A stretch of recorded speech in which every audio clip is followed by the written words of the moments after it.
Thanks for staying tuned. Now let's get talking now. Petrol, no doubt, is the lifeblood of the Nigerian economy as almost everything rises and falls on it. While it is not the energy source that drives production and manufacturing, it powers mobility, logistics, commerce, and other segments of the economy. Now, since the announcement of the removal of fuel subsidy, everything in Nigeria has changed as the prices of almost everything across the country has skyrocketed, causing the disposable income of the average Nigerian to plummet as transportation costs have increased by 50 to 100%. Food prices have continued to rise amid surging inflationary pressure. The latest Purchasing Manager Index report released by Stanbic IBTC has shown a sharp strengthening of the price pressure in June 2023, noting that in turn rates of expansion in output and new orders softened but remained marked nonetheless as business confidence dipped to a near record low. Let's discuss more on these and other issues. I'm now being joined virtually by the Chief Operating Officer of GIG Mobility, Mr. Jude Odum. Good morning, Mr. Jude. It's a pleasure having you join us on the program this morning. Good morning. Happy to be here. Let's get talking now. In what way has the fuel subsidy removal impacted transportation and logistic industry, speaking from the perspective as an expert and a player in this sector? Okay, well, once again, thank you for bringing me on. The subsidy removal, as well as the unification of the forex, which has caused the forex exchange to actually go up, both policies have actually had very terrible impacts on the mobility and the logistics business, right? Because, so what's life without movement? Basically, one of the things that propels progression or progressiveness in humanity is the ability to move around, right? And that's why the service is actually very essential. So people must move around. And if the means to be able to move around is being cut short or is being affected by certain policies of the government, like the one we are experiencing now, it then tells you that businesses will begin to experience stunted growth, right? People will not be able to move around as they should do, and that can actually stop progress nationally, right? So the impact is actually far and wide because, like I mentioned, people are not able to go around their regular business activities. So you find that people who are supposed to travel for maybe meetings or occasions or to render service, would then have to ask themselves, is this actually worth it?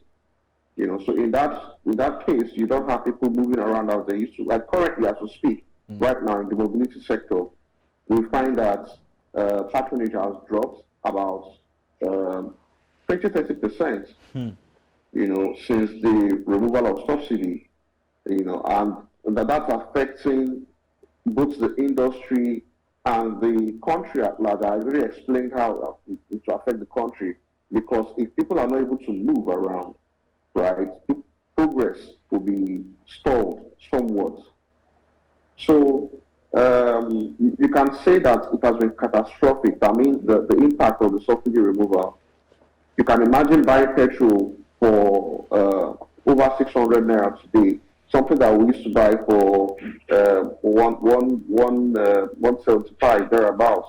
From 175 we went up to 500, now 6 something, and there are rumors that it might go, not even rumors, it's logical, because now marketers are free to buy petrol, right? So whatever exchange rates you're actually able to get your petrol in at will determine the price in the market, and which is what actually led to the second increment. As dollar went up, they also increase the price of fuel. So if dollar keeps going up, we'll continue to see price of fuel go up, and cost of operations for mobility players will also continue to increase. All right, good one there. Let me ask you this question. You are a big player in the transport and logistic ecosystem in the country and by extension West Africa. What disruption has this latest development have on your business operation? Okay, so GIG Mobility, as well as GIG Logistics, right? Sister companies that operate in the mobility and logistics sector. We are heavily tech-driven. I think that's what sets us apart from other players in the space. We've all been at the forefront of technology infusion in operations. So we're kind of prepared or ahead of the curve already before the advent of the subsidy removal and the forex thingy, right? So GIGM as a company has started talking about transitioning to EV, another form of clean energy or more sustainable energy before this whole issue erupted, and now this has actually propelled us to even move faster, right? So logistics, for example, has started already using the EV van. So we have already transited some of our fleet from the regular petrol to the EV.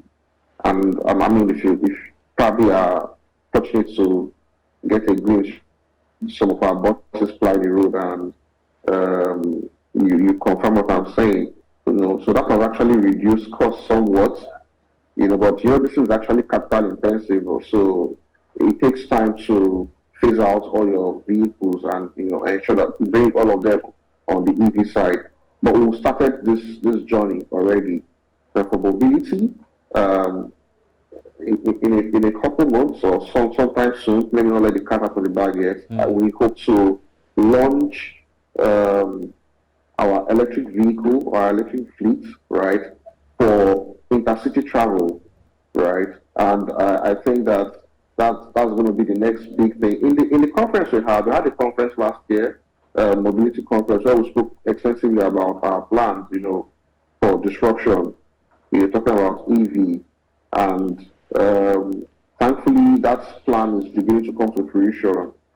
By the time we are able to launch fully with our EV fleet, we probably would see some cost of reduction, so probably some reduction in cost of operation, and this will in turn lead to more competitive price for our customers, or more reasonable price rather for our customers. Everything we do in our company revolves around the customer, so it will be great pleasure to see how we can also help the nation reduce cost of transportation somewhat, with technology that we are pursuing, which is the EV, right? So I think that answers that question. Okay. All right. So let's talk more about. Okay. So let's talk more about this fuel subsidy and its impact on the transportation and logistics ecosystem. How do you think this development will pan out in terms of impact on public transportation system for the rest of 2023? Okay, so what's happening right now in the economy is that cost of living has actually increased in Nigeria, right? And the average customer who would usually pay, say, 10,000 for a trip right now is actually contemplating between actually going on that trip or channeling that money into more important things, in quotes, right? So where am I going to? Spending power has actually dropped,